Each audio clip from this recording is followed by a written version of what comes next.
Hi, welcome. This video is going to show you how to find the surface area of a sphere.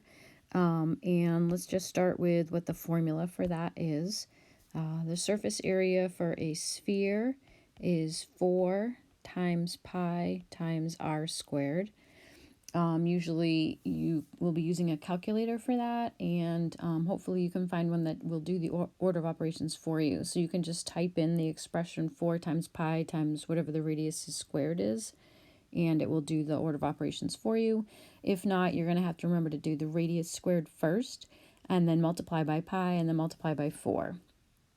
Surface area of a sphere just means that you are covering it. So if you had like a ball and you needed to cover it with something, that would be what your surface area is.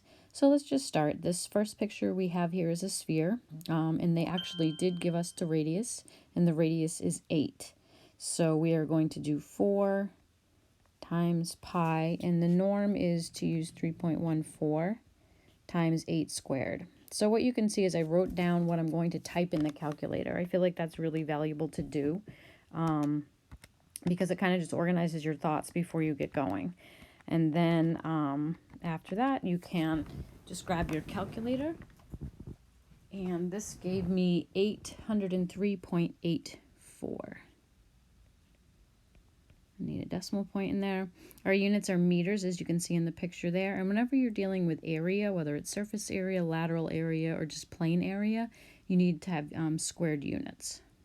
Okay, let's look at another one. This next one here, we can see that we were given the radius of 2, so that's helpful. And again, the formula is 4 times pi, and I would use 3.14 times my radius squared. And again, I'm using a calculator that I'm holding in my hand that will do the order of operations for me. So I get to type it in just the way it is. And the calculator does all the work for me. And when you do this one out, you get 50.24. Again, we're going to have units squared, and our units are inches. All right, our third example, we don't have the radius this time. Notice that we have the diameter going across. All right, that diameter is actually 2 radii. So to find what the radius is, we take the 6 and we divide it by 2, and that gives us 3. So 4 times pi times radius squared. And then again, grab your calculator. Again, if you don't have one that does order of operations, do your 3 squared first, which is 3 times 3.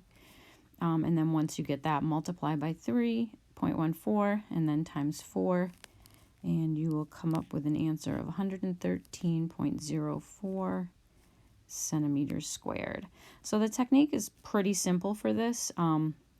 It's just a matter of knowing whether they're giving you the diameter or the radius, and then just I encourage people to write it out before they start grabbing the calculator and typing things in. All right, in this last problem, we have a diameter that they gave us of 22. So if we divide that in half, we'll get our radius, which is 11.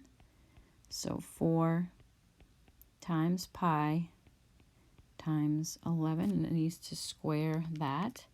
And then again, just grab your calculator, type it in order. We get 1,519.76 feet squared.